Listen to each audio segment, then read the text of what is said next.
లక్ష్మీకాంత్ శర్మ గారు ఇందాక మీరు అన్నటువంటి విషయం ఏంటంటే కొందరికి డేట్ ఆఫ్ బర్త్ ఎగ్జాక్ట్గా తెలిసి ఉండదు.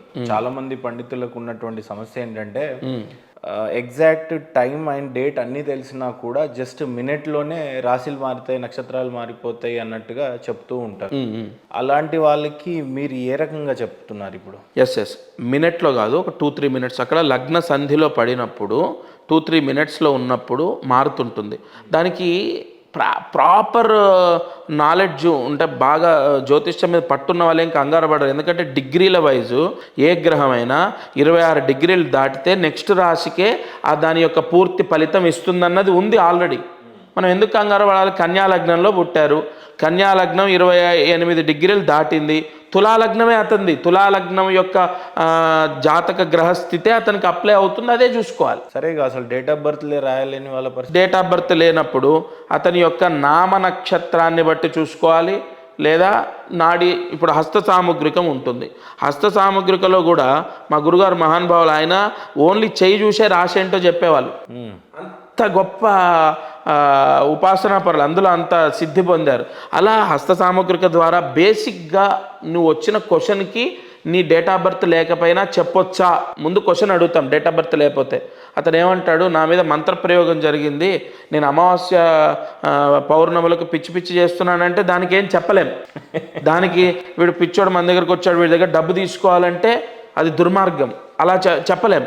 బట్ అతని బేసిక్ క్వశ్చన్ ఏంటి, నేను ఒక వ్యాపారం చేయడానికి కొత్త వ్యాపారం స్టార్ట్ చేయాలనుకుంటున్నాను, బట్ నాకు భయం అవుతుంది, నేను సక్సెస్ అవ్వగలుగుతానా లేదా, ఇగో ఇంతవరకు ఇక్కడ పని చేశాను, ఇప్పుడు నా ఓన్గా నేను పెట్టుకోవాలనుకుంటున్నాను అన్న క్వశ్చన్కి డేట్ ఆఫ్ బర్త్ లేకపోయినా చెప్పొచ్చు. ఎందుకంటే ఫస్ట్ అతను వర్క్ ఎక్స్పీరియన్స్ ఉందా లేదా ఆ ప్రోడక్ట్ పైన, లేదంటే ఆ ఫీల్డ్లో అన్నది మనకు ఒక క్లారిటీ వస్తుంది. రెండోది, ఇప్పుడు ప్రస్తుతం అతని టైం ఎలా ఉందన్నది బేసిక్గా తెలుస్తుంది. అలాంటి క్వశ్చన్స్కి ఆన్సర్ ఉంటుంది డేట్ ఆఫ్ బర్త్ లేకపోయినా. ఒక్కొక్కరిది ఒక్కొక్క స్పెషాలిటీ అన్నట్టు, కొందరు హస్తరేఖలు చూసి చెప్పడం, అవును, ఇంకొందరు డేట్ ఆఫ్ బర్త్ చూసి చెప్పడం ఒకటి, రాసులు లేకపోతే ఇంకోటి. మీరు ఏ రకంగా చెప్తారు? నేను అన్నీ తీసుకుంటాను. నేను హస్త సాముగ్రిక తీసుకుంటా, సంతానం గురించి ఎక్కువగా హస్తరేఖలు చూస్తాను, అండ్ నాడి ప్రతి జాతకంలో నాడి తీసుకుంటాను, అండ్ మెయిన్ ముఖ్యంగా డేట్ ఆఫ్ బర్త్ తీసుకుంటాను. నేను నాకు ఎందుకంటే నాడి తీసుకోవడం అంటే ఈ వ్యక్తి భోగవంతుడా యోగవంతుడా ఎలా అర్థమవుతుంది? తెలుస్తుంది. ఇందులో కొన్ని చక్రాలు ఉంటాయి మనకు. అవును, లక్ష్మీ భంగ దోషాలు ఉంటాయి, లేదంటే కొన్ని చక్రాల ఆధారంతో ఇతను ప్రభుత్వ సొమ్ము తినే యోగం ఉందా అనేది తెలుస్తుంది. ప్రభుత్వ సొమ్ము తినటువంటి ఏంటి, గవర్నమెంట్ జాబ్ అన్నట్టు, అలా ఖచ్చితంగా తెలుస్తుంది. తర్వాత వ్యయస్థానాన్ని బట్టి సెంట్రల్ గవర్నమెంటా స్టేట్ గవర్నమెంటా తెలుస్తుంది. అలా మనము జాతకాన్ని అన్వయించుకొని ఇటు హస్త సాముగ్రిక ఇలా మనకు క్లారిటీ వచ్చేంతవరకు అన్నీ వెతుకుతాను. క్లారిటీ వస్తే ఖచ్చితంగా మెయిన్ జాతకంలోకి వెళ్ళిపోయి మనం ప్రిడిక్షన్ చేయొచ్చు. సో అత్యధికంగా ఏది ప్రామాణికంగా తీసుకో? 100% జన్మ కుండలియే.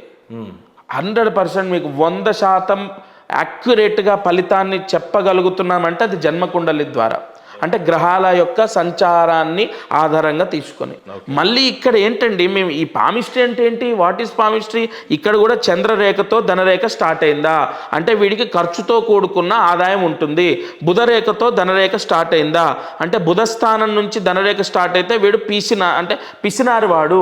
లేదంటే శుక్రరేఖతో ధనరేఖ స్టార్ట్ అయిందా, వీడికి సినీ రంగంలో విపరీతంగా కలిసి వస్తుంది, లేదంటే తండ్రి సంబంధితమైన ఆస్తిపాస్తులు కలిసి వస్తాయి. ఇక్కడ కూడా గ్రహాలే, ఎక్కడ చూడండి మళ్ళీ మీరు లాస్ట్కి అక్కడికి రావాల్సిందే. లెఫ్ట్ హ్యాండా రైట్ హ్యాండా మళ్ళీ చూసారు? ఎక్కువ రైట్ హ్యాండ్ చూస్తారు. ఓకే. కొన్ని భార్య ఆరోగ్యము, పిల్లల ఉన్నత స్థితి, గృహము లెఫ్ట్ హ్యాండ్ చూస్తారు. సరదాగా మీది చెప్పాలంటే చెప్పొచ్చా? నాదా మీ అంటే నా జాతకం నేను చెప్పుకోవాలా? నా జాతకం నేను చెప్పుకుంటే అది బాగోదు. కాకపోతే ఏం చెప్తున్నాయని చంద్రరేఖ ఏమండి, నమ్మించడానికి అంటే లైక్ ఇది నిజము అని ప్రూవ్ చేయడానికి నేను ఏదైనా మీకు అక్కడ నాదైతే నాకేం ప్రాబ్లం లేదు. ఇక్కడ చూడండి, మీరు ఇది జూమ్ చేసినట్టయితే ఫస్ట్ ఇక్కడ ఈ చంద్రరేఖ నుంచి ధనరేఖ ఉంది నా జాతకంలో. ఓకేనా? అంటే ఎక్కువగా నా చేతిలో డబ్బు నిలబడదు, ఖర్చు అవుతూనే ఉంటుంది. అది చంద్రుడు బాగుంటే, ఇక్కడ మళ్ళీ ఈ పాయింట్ చాలా ముఖ్యం, చంద్రుడు బాగుంటే దాన ధర్మాలో, పూజలో, పునస్కారాలో మంచికి సంబంధించి, లేదంటే ఎవడో కుటుంబంలో ఆదుకోవడమో, ఎవరినో సెటిల్ చేయడమో. అదే చంద్రుడు నీచలో ఉంటే మళ్ళీ దురలవాట్లకో ఇంకోదానికో అలా మనం తీసుకోవాలి. మళ్ళీ నా జాతకంలో చంద్రుడు ఎలా ఉన్నాడు అని అడగండి, చెప్తున్నాను. తర్వాత ఇంకా మిగతా విషయాల్లోకి వెళ్తే ఇక్కడ శని రేఖతో ఎండ్ అయింది. అంటే ఈ ఉన్నటువంటి ఆదాయం స్థిరంగా ఉంటుంది లైఫ్ లాంగ్. ఎందుకంటే శని ఎప్పుడైనా కూడా విపరీతంగా ఆయన ఇవ్వకపోయినా ఇచ్చింది 100% ఉంచుతాడు. ఓకే, అట్లా మళ్ళీ ఇక్కడ రవి రేఖతో లింక్ అయి ఉంది. అలాగే గురు రేఖ వరకు ఇక్కడ మనకు కీర్తి ప్రఖ్యాతల రేఖ ఉంది. అంటే గురు దశలో కీర్తి ప్రఖ్యాతలు వస్తాయి. ఇలా మనం జాతకాన్ని అన్వయం. ప్రధానంగా అందరికి కామన్ ఈ 3 రేఖలు కనపడతా ఉంటాయి కదా గురువు. ఎస్, అవును. గురించి చెప్పండి. ఇది ఆత్మరేఖ. ఇక్కడ మనం చూడండి, ఇక్కడ కొన్ని ఇక్కడ చూడండి, మనశ్శాంతి అనేది కోల్పోయే ఛాన్సెస్ ఉంటాయి. ఇక్కడ ఈ రేఖ చూసినట్లయితే మొత్తం ఇలా మొత్తం కత్తెరలలాగా ఉన్నాయి. అంటే లైఫ్లో ఎక్కడో ఒక దగ్గర నిందలో అబ్స్ట్రగుల్స్ అవుతూనే ఉంటాడు. అలా మనం తీసుకోవాలి. ఈ మూడింటిని ఏమంటారు ఇప్పుడు మీరు తీసుకోండి. మీరు బేసిక్గా మేము ఇక్కడ దాని ప్రకారం చూసుకుంటే లెఫ్ట్ కాదు, రైట్ తీసుకుంటే మీకు నిందలు అనేది ఉంటాయి. ఓవరాల్గా డబ్బు పరంగా 32 సంవత్సరాల నుంచి మీకు డబ్బు అనేది చేతిలో నిలబడడం రావడం జరుగుతుంది. ఓవరాల్ ధనరేఖ ఎంత సన్నగా ఉంటే అంత బాగుంటుంది. ఇప్పుడు మీకు ధనరేఖ చూసుకోండి, కరెక్ట్గా 32 ఏళ్ళ నుంచి అప్ టు 69 వరకు బాగుంది. అక్కడ మీరు ఇదంతా వద్దండి, నిజాయితీగా ఒప్పుకోండి. 32 తర్వాత ఎలా ఉంది సార్ మీ లైఫ్? బాగుంది. వాస్తవమే కదా. చాలు, ఇక్కడ పామిస్ట్రీ గొప్పదనడానికి. ఓకే, ఏం చూసి చెప్పానంటే ఫ్యూ మినిట్స్ చూశాను అంతే. మీకు కుండలి లేదు, మీ ఎవరైనా ఇందాక ఒక ఆయన అడిగితే అసలు మా సార్ జాతకాలే నమ్మరు అన్నారు ఆయన. బట్ మీరు 32, మీరు ఏదో నన్నేమి యాక్సెప్ట్ చేయాల్సిన అవసరం లేదు. 32 తర్వాత లైఫ్ మార్పు ఉంది. సో ప్రధానంగా ఒకవేళ వాళ్ళకి డేట్ ఆఫ్ బర్త్ లేకపోతే ఇవి ఆల్టర్నేట్గా చూసే పరిస్థితులు ఎక్కువగా ఉన్నాయి.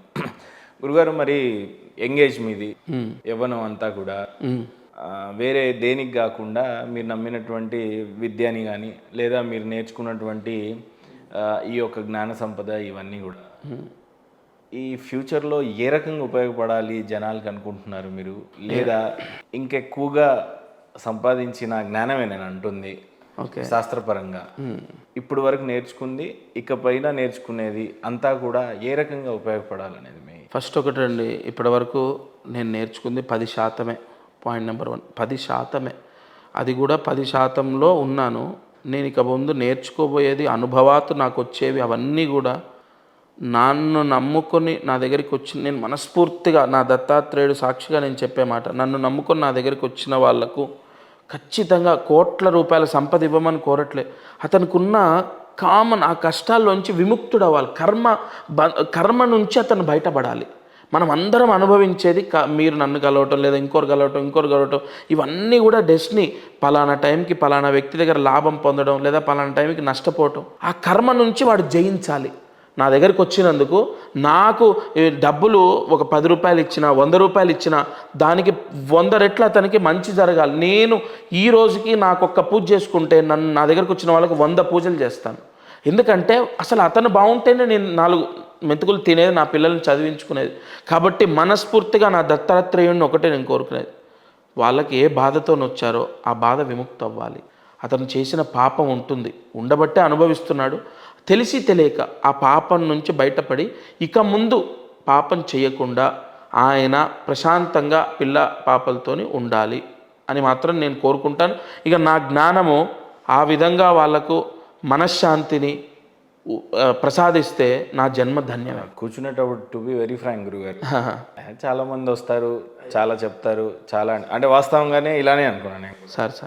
అండ్ లైట్ కింద ఉన్న ప్రామిస్గా చెప్తాను నేను. లేదు, మీ దగ్గర సబ్జెక్ట్ చాలా స్ట్రాంగ్గా ఉందని బిలీవ్ చేసేలాగా ఒకటి అనిపించింది.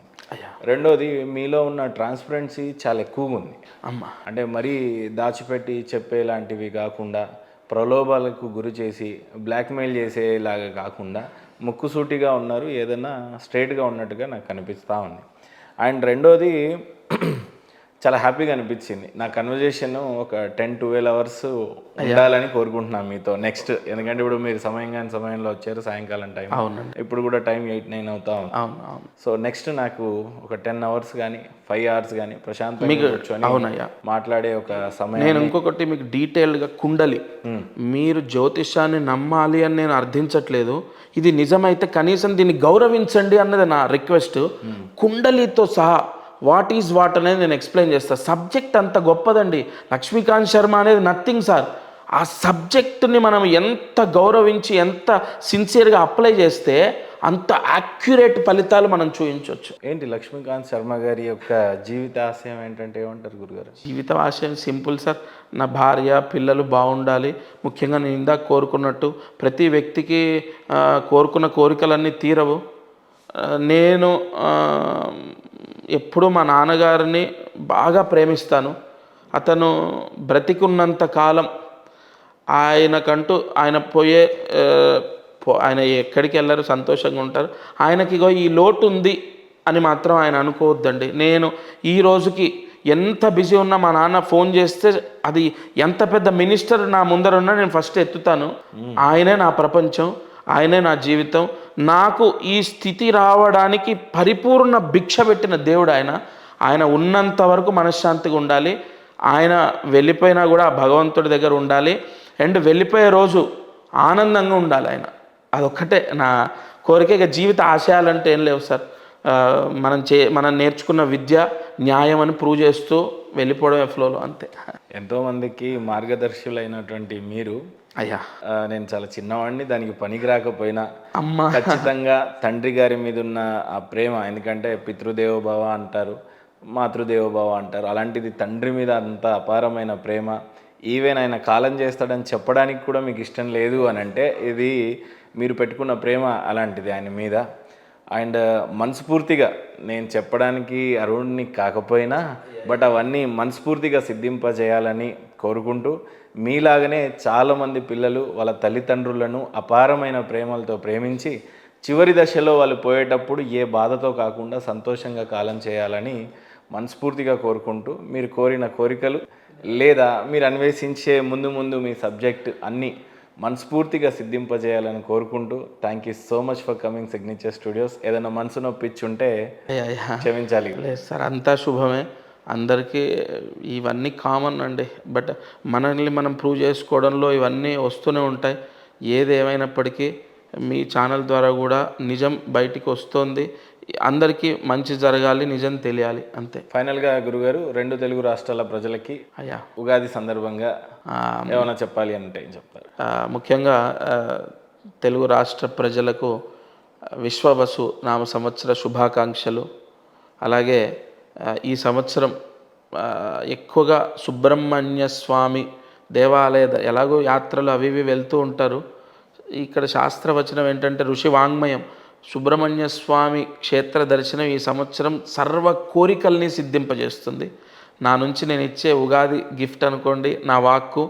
మీ అందరికీ ఉగాది శుభాకాంక్షలు. వీలైతే మీరు ఎలాగో యాత్రలకి వెళ్తుంటారు, సుబ్రహ్మణ్య స్వామి క్షేత్ర దర్శనం చేయండి, మీ కోరికలు నెరవేరుతాయి. పనిలో పనిగా క్షేత్రం ఎక్కడైతే బాగుంటుందో మనకు చాలా ఉన్నాయండి ఇక్కడ. క్షేత్రము 6 సుబ్రహ్మణ్య క్షేత్రాలు ఉన్నాయి. అవి ఒక సుబ్రహ్మణ్య స్వామి అని ఏం లేదు, వారికి ఏది దగ్గర ఉంటుంది.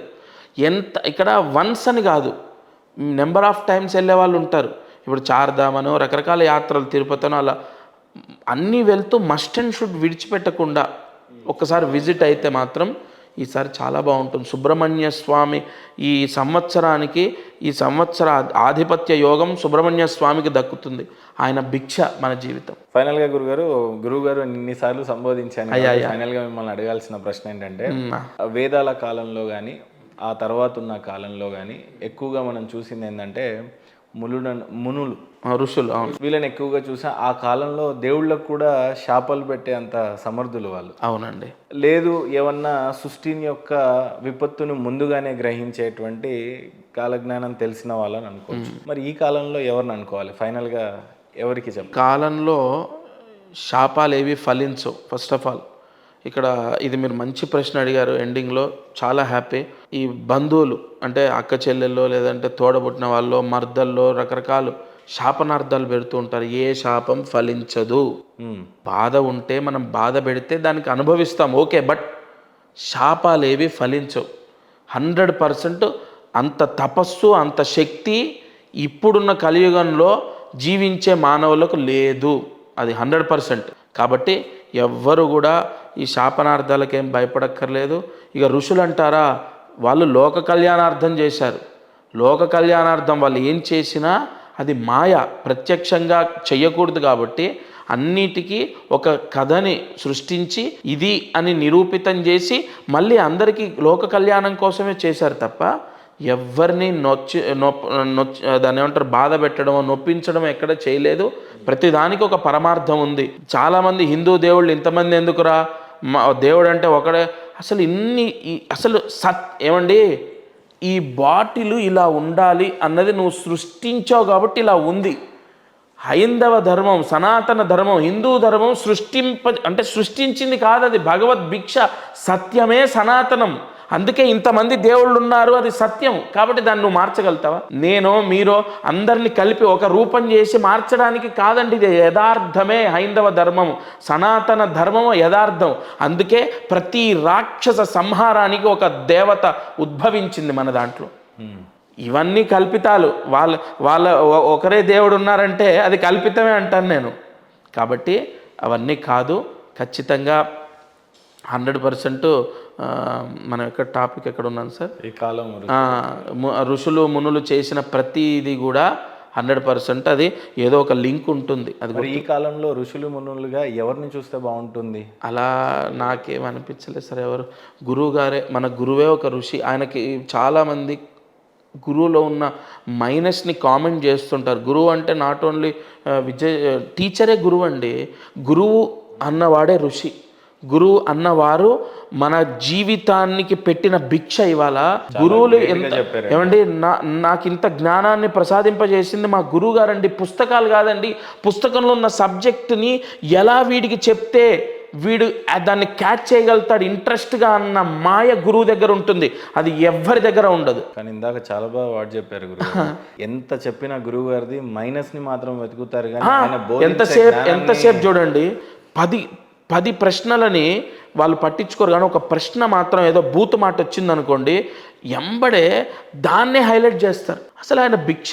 నేను నా గురువు సేవ మాత్రం ఇవాళ చెప్తున్నానండి, ఐఎమ్ వెరీ సాటిస్ఫైడ్. నా గురువు సేవ నేను అంత హ్యాపీగా చేశాను, అంత బాగా చేశాను. ఆయన కాలం చేశారు, ఆయన దైవం పరమేశ్వరులో ఐక్యమయ్యారు. బట్ మీరు నా ఫ్రెండ్స్ కాదు, నేను చదువుకున్న 400 మందితో చదువుకున్నాను. అందరూ చెప్తారు లక్ష్మీకాంత్ శర్మ ప్రియ శిష్యుడు గురుగారికి. చాలు, నా జన్మకు ఆయనకు నాకు చాతనైంది చేశాను. ఆయన ఇచ్చిన ఇంత స్థితి, ఇంత స్టేటస్ ఆయన భిక్ష. అందులో నేను ఏదో రేణు అంత చేశాను, బట్ హ్యాపీ. ఆయనకు అన్నీ చేశానన్న హ్యాపీ అయితే నాకు ఉంది. ఫైనల్గా గురుదేవ భావ అంటారు ఈరోజు. తప్పకుండా అంటే ఈ కాలంలో ఋషులు ఎవరంటే వాళ్ళే నాకు తెలిసి. ఈ రోజుకి మీరే గురువుగా భావిస్తూ సంతోషం sir. Thank you so much గురుగారు. దత్తార్పణమస్తు. మీకు అంతా శుభం జరగాలి. జై గురుదత్త. జై గురుదత్త.